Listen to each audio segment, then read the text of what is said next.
On peut posséder un morceau d'Apple, de L'Oréal ou de Tesla pour le prix d'un resto. Et non, c'est pas une arnaque, c'est ce qu'on appelle une action. Et aujourd'hui, on va voir comment ça marche.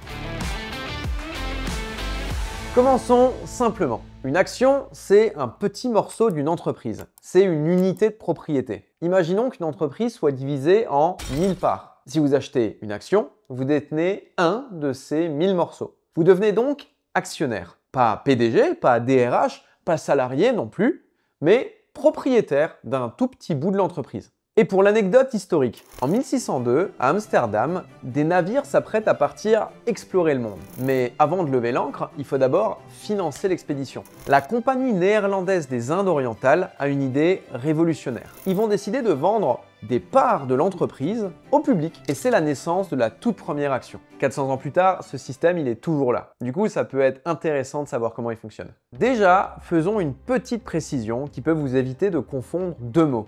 Action et part. Le mot part, c'est un terme générique. Il désigne le fait de posséder un morceau d'une entreprise, peu importe sa forme juridique. Mais une action, c'est plus spécifique. Elle existe uniquement dans certaines structures, comme les SA, les sociétés anonymes, ou les SAS, les sociétés par action simplifiées. Et aussi quand les entreprises sont cotées en bourse. Les entreprises, grandes ou petites, ont des fois besoin de financer leurs projets, de se développer ou même de rembourser leurs dettes. Et l'une des façons de le faire, c'est de vendre des actions. Alors, comment ça marche?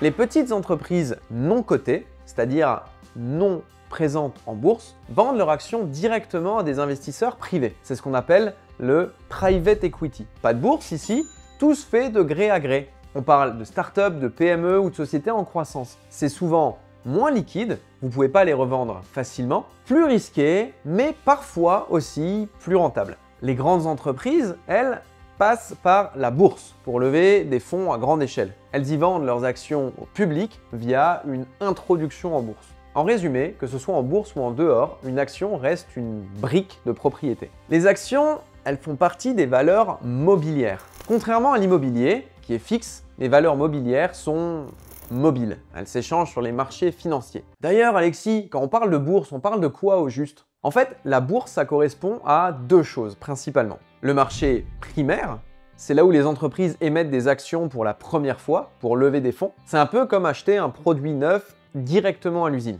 Et puis, il y a le marché secondaire. C'est là où les investisseurs échangent entre eux des actions déjà existantes. Un peu comme Vinted, mais pour des parts d'entreprise. On revend, on achète, mais ce sont toujours les mêmes entreprises qui circulent. Mais attention, une action, ça peut aussi perdre de la valeur. Une action, c'est pas un placement garanti. Son prix varie tous les jours en fonction des gens qui achètent et qui revendent ces actions. On parle d'offres et de demandes. Et ça, c'est influencé par les résultats de l'entreprise, l'économie ou même le climat général des marchés. On parle d'humeur des marchés. Et ça, c'est ce qu'on appelle la volatilité. Vous pouvez donc gagner de l'argent, mais aussi en perdre. Et puis, la bourse, c'est pas juste un endroit où les gens font de l'argent, où ils spéculent. C'est un mécanisme essentiel pour financer l'économie réelle. Elle permet aux entreprises de trouver les fonds dont elles ont besoin pour se développer, innover, embaucher, etc. Et elle permet à vous, investisseurs, de participer à cette aventure économique tout en espérant une rentabilité. D'ailleurs, non, si vous achetez une action, vous ne recevrez pas un papier encadré avec écrit dessus « Action L'Oréal ».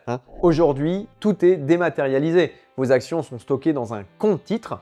On dit compte titre ordinaire ou CTO dans le jargon. Et ça, c'est un peu comme un coffre-fort numérique pour vos investissements. D'ailleurs, vous pouvez ouvrir ce compte soit dans une banque traditionnelle, soit sur une plateforme de courtage en ligne, soit via des applications spécialisées. En gros, c'est comme un compte bancaire, mais avec des actions au lieu des euros. Et ce compte, il garde la preuve officielle que vous êtes le propriétaire de vos actions. Vous pouvez aussi vous tourner vers un PEA, un plan d'épargne en actions dont on parle souvent, qui offre des avantages fiscaux si vous investissez sur certaines entreprises. Et quand on possède une action, on a des droits. Les trois principaux à retenir étant le droit de vote en assemblée générale, pour participer même symboliquement aux grandes décisions stratégiques, le droit de toucher des dividendes, certaines entreprises redistribuent une partie de leurs bénéfices aux actionnaires, et bien sûr, le droit de vendre votre action. Vous pouvez revendre à tout moment si quelqu'un est prêt à l'acheter. Même si dans la pratique, maintenant, ça passe par d'énormes plateformes où il y a toujours des flux qui sont entretenus.